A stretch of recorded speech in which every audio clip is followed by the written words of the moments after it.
अब तक के YouTube के 7-8 महीने हो चुके हैं मुझे YouTube शुरू किए हुए, और बड़े बड़े मैचेस हमने देखे भाई, वॉच अलॉन्ग देखा, सब कुछ देखा। लेकिन अब तक के YouTube की सबसे बड़ी वीडियो है अब तक मेरे करियर की। और यकीन मानना वीडियो थोड़ा लेट शूट कर रहा हूँ भाई, लगभग 4 बजे के आसपास। लेकिन इसके पीछे कारण क्या है भाई? क्या होता है ना कि मैच कल रात को ख़त्म हो गया, उसके बाद हम लोगों ने लगभग 1 घंटा बात की। फिर जाके क्या होता है, हल्की सी जो नर्व्स हैं वो थोड़ी सी डाउन हो जाती हैं, रिलैक्स हो जाती हैं कि हाँ भाई ठीक है, रिजल्ट आ गया। तो मैंने उठ के अभी 4 बजे तक 2 से 4 ये मैच दोबारा देखा फुल वॉल्यूम में। और अब जो हिलोरे उठ के अंदर से आ रहे हैं दोबारा, जो चीज़ें बताने का मन कर रहा है, वो एनर्जी वापस से आ गई है भाई। और अब जो इस वीडियो में होगा मुझे खुद नहीं पता कि मैं क्या बोलूँगा भाई, कौन सा पॉइंट भूल जाऊँ, मुझे कुछ नहीं पता। बहुत बड़ी बात है मेरे लिए कि बारसा ने बायर्न को फोड़ा है। और प्लेयर वाइज बात करेंगे भाई। आज मोमेंट्स तो इतने ज़्यादा हैं, लेकिन प्लेयर वाइज उसको हम ज़्यादा अच्छी तरह कवर कर पाएंगे। तो भाई कोशिश रहेगी, और अगर कुछ पॉइंट्स रह जाएं तो प्लीज़ भाई कमेंट सेक्शन में मुझे बता देना। इस मैच से पहले बारसा फैंस बहुत ज़्यादा कॉन्फिडेंट थे, और मुझे प्राउड है कि जो मैंने अपनी पिछली वीडियो में जो रिव्यू में बोला था कि मर्दों की तरह खेलना है, तुम्हारी माओ को दिखे, हाँ हमने मर्द जने हैं, ये सपूत जने हैं, और वो चीज़ हमने कल देखी। और भाई एक बात कहता हूँ मैं, एक मड्रिड का यूट्यूबर है, वही जो मेरा फेवरेट है, जिससे मेरे को बहुत प्यार है, वो बंदा आज क्या कह रहा है कि बारसा कोई इतना अच्छा नहीं खेली, बस बायर्न गंदा खेली। क्या बात कर रहा है भाई क्या बात कर रहा है? बायर्न गंदा खेली क्योंकि बारसा ने उनको आउट क्लास किया। कैसे किया ये वीडियो में आगे एक्सप्लेन करूंगा। ये नहीं कि भौंकने के लिए, कूल बनने के लिए बोल दूंगा यहाँ पे, नहीं। एक्सप्लेन करूंगा एक एक वर्ड, एक्सप्लेन करूंगा एक एक प्लेयर को, एक्सप्लेन करूंगा एक एक मूव, एक्सप्लेन करूंगा एक एक टैकल, एक्सप्लेन करूंगा एक एक एरियल डुअल, तब जाके जस्टिफाई कर दूंगा इस पॉइंट को। तो जो प्रोपेगेंडा है ना कि अरे इनका कोच तो वो था, इनका तो फ्लिक है, तो भैया हमारा उस टाइम सेटियन था जब 8-2 हुआ था। किसी ने बोला? नहीं बोला। तो बारसा फैंस सबसे पहले दिल खोल के जो देखा है आपने, उसको सेलिब्रेट करो और उसको शो ऑफ भी करो। क्योंकि इन लोगों ने हमें हराने के बाद जो जलील करना शुरू किया था, हम भी हुए ना भाई, हम भी जलील हुए। अब हम करेंगे और अपनी टीम को सर पे चढ़ा के इनको ट्रोल करना है, इनको ट्रोल करेंगे। और जो बंदे, अगर वो भाई ये वीडियो देख रहा है, जेत्सू स्पेशली, भाई कल तू नहीं आया, कभी तो आएगा चैट पे। जिस दिन चैट पे आएगा भाई, जो भाई लोग बैठे ना सब्सक्राइबर्स सारे भाई, ये जो अपने भाई कमाए हैं मैंने, ये शब्दों में ऐसा तेरे को बुनेंगे ना भाई, तू निकल नहीं पाएगा उन लॉजिक से। शुरू करते हैं भाई प्लेयर से। इनाकी पीना मुझे अब भी याद है, और अभी भी उन शब्दों से नहीं मुकर रहा हूँ कि मैं शुरू से बोल रहा था कि इस मैच में पीना को मत खिलाओ, इस मैच में शीजनी को खिलाओ। और अब भी मेरा यही मानना था मैच से पहले, और मैं शब्दों से मुकर नहीं रहा हूँ भाई, मैं नहीं मुकर रहा हूँ।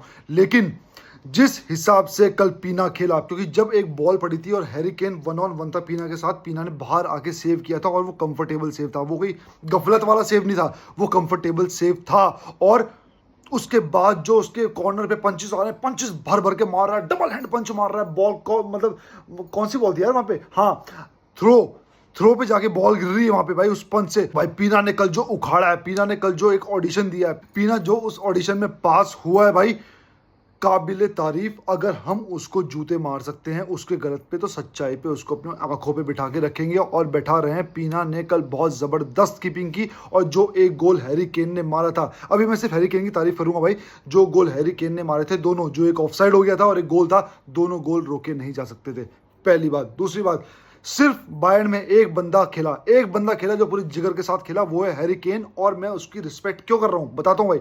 जब उसने गोल मारा, उसने दोनों बार सेलिब्रेट नहीं किया। हालांकि बारसा से वो नहीं खेला, जो भी है भाई, पता क्या होता है, कई बार चीजें महसूस होती हैं, कई बार चीजें बहुत महसूस होती हैं। केन ने वो गोल सेलिब्रेट नहीं किया, और कहीं ना कहीं उसने बारसा को रिस्पेक्ट शो की, और मेरे को भाई बहुत मजा आ गया वो देख के। इसलिए मैं केन की तारीफ करता हूँ, इकलौता प्लेयर जिसने कॉन्ट्रीब्यूट किया पूरे मैच में। असिस्ट भी निकाल सकता था, गोल तो उसने निकाले ही, बाकी कोई नहीं खेला बायर्न म्यूनिख में भाई। नोया पे भी आएंगे। उसके बाद आते हैं कुंडे भाई, डिफेंसिवली तो सॉलिड था ही, अटैकिंगली सॉलिड बनता जा रहा है। लेकिन कुंडे ने जो सेकंड हाफ में आफ्टर 4-0 के बाद जो उसने शो बोटिंग शुरू की थी, आपको याद होगा, एक बॉल यहाँ पे थी, उसने टप्पा मार के पीछे से निकाली और 2 बायर्न के प्लेयर्स कट गए थे। और कुंडे हर चीज हर दिन एक नई चीज ऐड करता जा रहा है वर्ल्ड के बेस्ट राइट बैक होने के लिए, और वो इस टाइम वर्ल्ड का राइट बैक बेस्ट है और इसमें कोई भी संकोच नहीं है। वन ऑफ द बेस्ट नहीं, बेस्ट राइट बैक है भाई। अब आते हैं भाई कुबारसी। कुबारसी का जो गेम था, कुबारसी की जो टाइम रन्स थे, मैं एक पास भी देख रहा था जो उसने डिफेंसिव से सीधा, जो मैं बोलता हूँ हमेशा कि ग्राउंडेड थ्रू चीर के मिडफील्ड चीरता हुआ वो अटैक पे गया था लेवेंडोस्की के पास, हालांकि वो कलेक्ट नहीं हुआ तो वो गोल थ्रेटनिंग अपॉर्चुनिटी में पक्का इंक्लूड होता। अब आते हैं इनिगो मार्टिनेज। इनिगो मार्टिनेज ने बहुत तगड़ा खेला, पैशन अलग लेवल है, वॉरियर की तरह खेल रहा है, बिल्कुल कतई ऐसा लगता है तैयार हो रखा रखा है युद्ध के लिए। लेकिन आपको याद करो जब उसको नटमैक किया था, आई थिंक नटमैक किया था ना उसको मार्टिनेज को, और जो पलट के वो बॉल के पास घसीटता हुआ यूं गया था और बिल्कुल घसीटता हुआ चला गया भाई, वो बंदा चला गया वो बंदा। और उससे दिखता है पैशन इस बैच के लिए, और इस चीज का फल हमें मिल रहा है क्योंकि हर बंदा बैच के लिए खेल रहा है, हर बंदा एक दूसरे के लिए खेल रहा है ना। जिंदगी ना मिलेगी दोबारा, three musketeers, one for all for one. तो ये सारे वन फॉर ऑल हैं और ऑल फॉर वन है, एक सबके लिए, सब एक के लिए भाई। बाल्डे ने भी डिसेंट परफॉर्म किया। बाल्डे ने डिसेंट में पता क्यों बोल रहा हूँ, बाकियों ने इतना ओवर द टॉप परफॉर्म कर दिया है कि जो उसकी अच्छी परफॉर्मेंस थी वो भी डिसेंट लग रही है, वो भी एक एवरेज लग रही है भाई। तो सोचो टीम का स्टैंडर्ड कहाँ है, कहाँ खेली है टीम। और बाल्डे ने जो ट्रैक बैक्स किए, जो रन्स निकाले, हाँ क्रॉसेस अभी वीक हैं लेकिन उसका गेम इंप्रूव हुआ है बॉल कैरी करने में और ट्रैक बैक करने में, और वो इफेक्टिवली आगे जा रहा है बॉल को लेके। अब बात करते हैं भाई मिडफील्ड की। पेड्री पानी पे चला है, रोज ऐसे चलता है, आज ऐसे चला है भाई। और यकीन मानना मेरे एक एक शब्द का, जिस हिसाब से पेड्री ने खिलवाड़ किया है। और मैं बोलता हूं जो लास्ट टाइम मैंने बेलिंगम बोला था, दोबारा दोहराऊंगा, 3 बार दोहराऊंगा, 5 बार दोहराऊंगा कि इस सीजन हर फुटबॉल में सारे जितने भी लीग्स हैं, बेस्ट मिडफील्डर पेड्री है, क्रिएट करने में, कंट्रोल करने में, गोल स्कोर करने में, ट्रैक बैक करने में, हर चीज में। और पेड्री ने कल जैसे, मतलब वो थे बिल्कुल भैंसे भाई, झोट्टे प्लेयर, सांड बिजार कतई, है ना। और वो बंदा बीच में बिल्कुल खड़ा खड़ा बॉल यूं निकाल रहा है, फ्लिक कर करके निकाल रहा है भाई। पेड्री ने उस चीज को भाई किल कर दिया और हम ब्लेस हैं कि पेड्री हमारे पास है। बस वही चीज, फिटनेस बनी रहे भाई की, और फ्लिक उसको सही हैंडल भी कर रहा है भाई। फर्मिन लोपेस और कसाडो, यार ये सारे ऐसा लगता है ना, एक ही बोलते हैं ना, क्या क्या क्या चीज बोलते हैं, जिस चीज से कोई शेप बनती है भाई, कोई शेप बनती है, वो सांचा। ये दोनों एक ही सांचे के निकले हुए प्लेयर्स हैं, 2-3, गावी, फर्मिन लोपेस, कसाडो। भाई कदकाठी भी सेम लगती है, एटीट्यूड भी बैच के लिए सेम लगता है। और कसाडो का कल वो वाला पास जो रफीनिया ने गोल स्कोर किया था, तीसरे वाला, जो कि 45th मिनट में आया था आई थिंक। और रफीनिया पे तो एंड में आऊंगा, अभी मेरे पास शब्दों को मैं भाई इस टाइम बड़े बोलते ना सोच समझ के यूज कर रहा हूँ, लेकिन रफीनिया के लिए पता नहीं मैं क्या बोलने वाला हूँ भाई। याद है मुझे वो वाला एक एरियल डुअल आया था जो कि मैंने शुरुआत में वीडियो में बोला कि जो हवाई डुअल की बात करूंगा भाई, बायर्न का प्लेयर ठाड़ा, बिल्कुल हट्टा कट्टा, और कसाडो वहां से आया, बॉल ऊपर से आ रही थी और दोनों यूं टकराए, बहुत जोर से था। यकीन मानना मेरा भाई प्लीज मेरे शब्दों पे जाना, मेरा दिल पढ़ना, क्यों था वो। और जब इतनी तेज टक्कर होती थी जावी के टाइम पे तो प्लेयर बिखर जाते थे। मैं इंजर्ड नहीं बोल रहा हूँ, प्लेयर बिखर जाते थे और उठने में टाइम लेते थे, और वहीं पे जाके हम मैचेस हारा करते थे फिजिकल एस्पेक्ट पे। कसाडो ने वो टक्कर ली और खेलता रहा, ना वो फाउल कॉल हुआ, ना कसाडो गिरा, ना बायर्न वाला बंदा गिरा। लेकिन बायर्न वाला बंदा ना गिरना आम बात है, लेकिन बारसा वाले इस टैकल पे, इस फिजिक पे, इस एज के हिसाब से, बॉडी स्ट्रक्चर जो एज के साथ बढ़ता है भाई, कसाडो वो ले गया और कसाडो ने पेला है भाई। कसाडो ने पेला और उसने एक इंटरवेंशन भी किया था जब वहां पे आई थिंक मुलर जो है विंग पे जाके बॉल निकालने वाला था outside of the left foot cross के लिए, कसाडो ने वो इंटरवो किया था और कसाडो ने उस चीज को भी रोका था। अनसंग नहीं बोलूंगा भाई, हीरो दिखता है फील्ड पे भाई। उसके बाद आता है फर्मिन लोपेज ने पूरे पिच पे जो आग लगाई रखी। जो पहला येलो कार्ड हुआ था बायर्न म्यूनिख को किमिक का, वो भी काउंटर अटैक पे फर्मिन लोपेज ने निकलवाया था। और ये बहुत बड़ी बात थी क्योंकि जब मिडफील्ड के आसपास आपको येलो मिल जाता है तो वो बंदा थोड़ा सजग हो जाता है और आपको अटैक बनने थोड़े आसान हो जाते हैं क्योंकि वो फाउल करता हुआ कतराता है। और फर्मिन ने वो चीज़ करी। फर्मिन बाद में जो भाई वो था ना, कौन सा मुंह था वो, जो लेवेंडोस्की का गोल था, वो फर्मिन ने तो हल्का सा फ्लिक दिया था। फर्मिन का कंट्रीब्यूशन पिच पे दिखता है। मैंने उसके लिए गोल एक्सपेक्ट किया था कि वो बंदा लॉन्ग शूट गोल मारेगा, लेकिन भाई उसका कंट्रीब्यूशन फील्ड पे दिखा है। इनफैक्ट हर प्लेयर का कंट्रीब्यूशन फील्ड पे दिखा है। अब आते हैं भाई अटैकिंग लाइन पे। अब ये एक्सप्लेन करना बहुत खतरनाक हो जाएगा भाई। पहले शुरू करते हैं लेवेंडोस्की से। लेवेंडोस्की अगेन आग की तरह खेला भाई, आग की तरह खेला, करंट की तरह खेला, कुछ ना कुछ करना चाह रहा है बॉल के साथ। और सबसे बेस्ट मोमेंट लेवेंडोस्की का गोल नहीं था, यकीन मानना, सबसे बेस्ट मोमेंट था जब केन आ रहा था बॉल के पास और लेवेंडोस्की ने आके सीधा टक्कर मारी और केन बिखर गया। भाई ये देख के मेरे को इतना वो लगा कि हमारे प्लेयर्स फिजिकल टक्कर मारने से रुक नहीं रहे हैं, जो कि मैंने प्रीव्यू में कहा था, एक टक्कर के बदले 4 टक्कर, एक टैकल के बदले 8 टैकल, ये पढ़ने चाहिए, तभी उनमें डर बैठेगा। और बायर्न म्यूनिख के प्लेयर्स में डर दिख रहा था बारसा के टैकल्स को लेके, और वो विजिबल था। आप लोग फुटबॉल समझते हो, आपको वो डर दिखा होगा, क्योंकि अगर मुझे दिखा है तो आप लोगों को पक्का दिखा होगा। बायर्न डरती हुई मुझे दिखी। यमाल,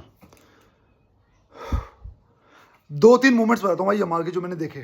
पहला मोमेंट 2014-15 चैंपियंस लीग में जब मैनचेस्टर सिटी हमारे घर पे खेलने आई थी और मेस्सी ने मिलनर को नटमैग किया था, उसी पोजीशन पे कल यमाल ने वो चीज़ की है। बस उसने नटमैग ना करके 2 प्लेयर्स के बीच में से वो नटमैग कर दिया और क्राउड यूं था भाई, पूरा क्राउड यूं था।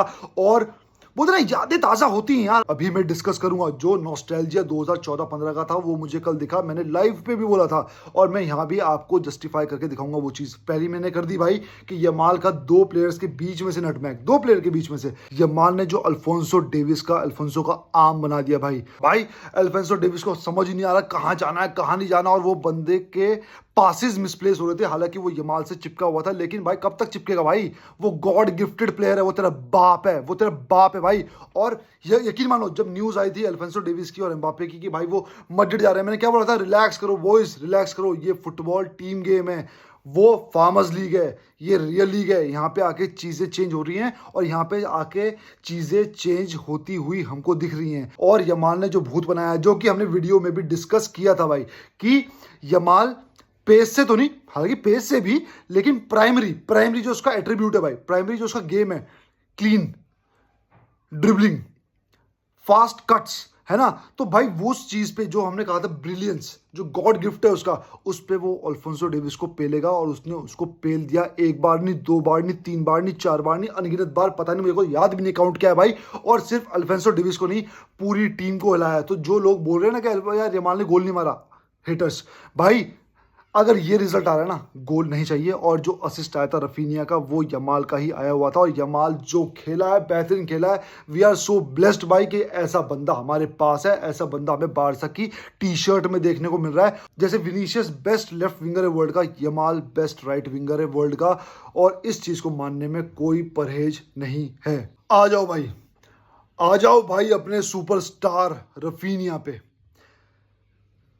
कैसे मैं इस बंदे को, पहले मैं सोचा था इसकी अलग वीडियो बनाऊंगा, लेकिन भाई माहौल सजा हुआ है, तो जब सजा हुआ माहौल है तो दिवाली ही मना लेते हैं ना भाई। रफीनिया को बयान करने के लिए शब्द नहीं है, क्योंकि कुछ चीज़ें कुदरत से लिखी हुई आती हैं भाई।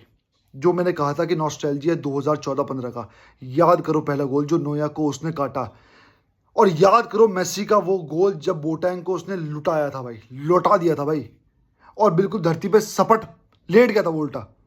सेम चीज कल नोया के साथ हुई है। मेसी भी लेफ्ट फुट है और रफीनिया भी लेफ्ट फुट है, और जिस हिसाब से नोया बिल्कुल बोलते ना गुठलियो चल चल के, जैसे बच्चे चले ना, गुठलियो चल चल के उसको बच्चा बना दिया भाई, बच्चा बना दिया। और वो लाइन मेरे कानों में आज भी गूंजती है जो उसने 14-15 मैच के फर्स्ट लेग पे कही थी कि will see who's the boss. तो वहां मेसी ने बताया तेरा बाप मैं हूं, बॉस नहीं, तेरा बाप मैं हूं। और कल रफीनिया ने बताया तुम सबका बाप मैं हूं। इस टाइम रफीनिया जो फॉर्म में चल रहा है, जो उसने उस बंदे को काटा, और काटा ऐसे नहीं भाई समझना, उसने काटा जितना स्ट्रेच हो सकता था, उसने जहां जिस हद तक नोया उसको बचा सकता था, जिस हद तक वहां पे वो एफर्ट लगा सकता था, उसने वो एफर्ट लगा लिए थे। इसके बाद भी नोया की फट के 76 हो गई थी और वो उंगली भी हिलाने लायक था नहीं, तब वो गोल मारा। ये है रफीनिया की क्लास इस सीजन। अब आते हैं भाई दूसरे गोल पे। यार अरे यार वाकई नॉस्टैल्जिया भाई। पीएसजी के अगेंस्ट नेमार ने ऐसा गोल मारा था भाई 2014-15 चैंपियंस लीग में, आई थिंक, या ग्रुप स्टेज में कभी मारा था। ऐसा ही डिप करता हुआ लेफ्ट साइड से वो फार पोस्ट पे गया था, डिप करता हुआ, वही कल रफीनिया ने मारा। और इस गोल को भाई थोड़ा सा प्लीज भाई मेरी नजर से देखना भाई, मेरी नजर से डीप करना इस गोल को भाई। रफीनिया बॉल लेके भागा, ऊपर मकानो दानव वो साथ भाग रहा है भाई, और कहीं ना कहीं से बॉल निकलने को रेडी नहीं हो रही, क्योंकि 2-3 बंदे आ चुके हैं। रफीनिया बॉक्स पे है, अंदर नहीं है, उसको टैप इन नहीं मारना। रफीनिया बॉक्स पे, वो भी रॉन्ग फुट पे, वो भी डायगनल, वो भी अगेंस्ट नोया, वो भी सामने 3 डिफेंडर्स, वो भी ऊपर मकानो, और वहां से वो बिना किसी डिफ्लेक्शन के, कुछ चीजें लिखी होती हैं भाई, बिना किसी डिफ्लेक्शन के ऊपर मकानों के पैर से यूं लेते हुए नोया का हाथ की टिप भी नहीं लगी। नोया के हाथ की टिप भी नहीं लगी। ये कल रफीनिया लिखवा के आया था, जो था ना जिंदगी ना मिलेगी दोबारा, ये सब लिखा हुआ था भाई कल। और बात करते हैं तीसरे गोल की। भाई वो गोल कैसे काउंटर पे बना, पेड्री ने होल्ड किया, यमाल को दिया, होल्ड करके 2-3 प्लेयर्स रोके भाई पेड्री ने, यमाल को बॉल दी, यमाल ने तुरंत काउंटर बनाया, यमाल ने वो बॉल जो डाली, मुझे उम्मीद नहीं थी कि वो बॉल डाल देगा। और रफीनिया, अब आते हैं भाई, कल वैभव भाई ने लाइव पे कहा था कि जो नाइजीरिया के खिलाफ मेसी ने गोल मारा था, सेम बॉल आई थिंक किसने डाल दिया, नाम भूल रहा हूँ मैं इस बंदे का, सॉरी नाम भूल रहा हूँ भाई, उस अर्जेंटाइन का, उसने वो बॉल डाली और मेसी ने भागते भागते इनर थाई पे वो बॉल कंट्रोल की, इनर थाई पे बिना स्पीड टूटे बॉल कंट्रोल की और उसको फिनिश किया। सेम वाइब कल रफीनिया की आई। बॉल तुम्हारी छाती पे आ रही है, देखो भाई थाई पे कंट्रोल करना फिर भी आसान है, वो भी मेसी लेवल प्लेयर के लिए, लेकिन अगर तुम एक प्लेयर हो जो कि एमर्ज हो रहा है अभी, जो कि बढ़ रहा है अभी, जिसका पहला तगड़ा सीजन होना शुरू हुआ है, वहां पे आप भागते हुए 2 डिफेंडर का प्रेशर आप पे है, बॉल डायगोनल चल रही है, आप पूरी स्पीड पे हो और आपने झटका सा लेके ना उस बॉल को धक्का मारा, स्पीड आपकी नहीं टूटी, स्पीड बॉल की नहीं टूटी, स्पीड डिफेंडर्स की नहीं टूटी, और आप जाके भाई सुनो भाई, वो एंगल गोल का नहीं था, ये तो फिर भी नोया था जिसका कल भूत बना दिया भाई, ये तो फिर भी नोया था। वो किसी भी गोलकीपर के खिलाफ गोल जाना बहुत ही इम्पॉसिबल है, लेकिन रफीनिया कल वही बात, ये चीज़ पैरों पे लिखवा के आया था, और जिस एंगल से उसने वो गोल मारा, मुश्किल से मुश्किल 3 से 4% पॉसिबिलिटी होगी उसको टारगेट पे जाने की भी, और उस बंदे ने वो गोल निकाल दिया, वाटर हैट्रिक। और मुजफ्फरनगर सहारनपुर के लॉन्डो की तरह क्राउड में जाके भाई यूं लेके घूम रहा है बंदों को, बदमाशों को, और यूं लेके चल रहा भाई, एक अलग ऑरा था भाई, एक अलग ऑरा था पूरे मैच का। और मूलर का चेहरा, और भाई मूलर का चेहरा देखने वाला था। मूलर, आपका डेविस, आपका नोया, कुतरैड बना दिया इनका, कुतरैड, समझ रहे हो, एक तो था कुत्तों की तरह पेल दिया भाई गेम वाइज, कुतरैड बना दिया भाई इन लोगों को। और ये चीज देख के मेरे रोंगटे अब भी खड़े हो रहे हैं। ये मैच में 13 देखूंगा, 14 देखूंगा, 5 बार देखूंगा। और भाई एंड में हैंसी फ्लिक के बारे में ये वीडियो बहुत छोटी पड़ जाएगी, क्योंकि मैं थोड़ी सी टैक्टिक्स हल्की सी डिस्कस करना चाहूँगा उस बारे में, और इसके बारे में भाई हैंगओवर वीडियो बनानी बहुत ज़रूरी है इस मैच के बारे में, क्योंकि एक वीडियो इस मैच के रिजल्ट का, उस 4 से 5 साल की तपस्या का एक फल नहीं दे सकती। हमें दूसरी वीडियो इस पर डिस्कस करनी पड़ेगी, और उस वीडियो में सिर्फ डिस्कस होगा हैंसी फ्लिक और उसने किस तरह से इस टीम को बदला है, किस हिसाब से वो टीम को खिलाता है, किस हिसाब से वो सब्स्टिट्यूशंस कर रहा है, किस हिसाब से वो टीम की पोजीशनिंग को देख रहा है इंजरी वाइज, ये सब डिस्कस करेंगे भाई। और प्राउड ऑफ दिस लोगो भाई, और खुश नसीब है हम कि हम इस क्लब के सपोर्टर हैं भाई। तो मिलते हैं कल की वीडियो में। विस्कल बारसा।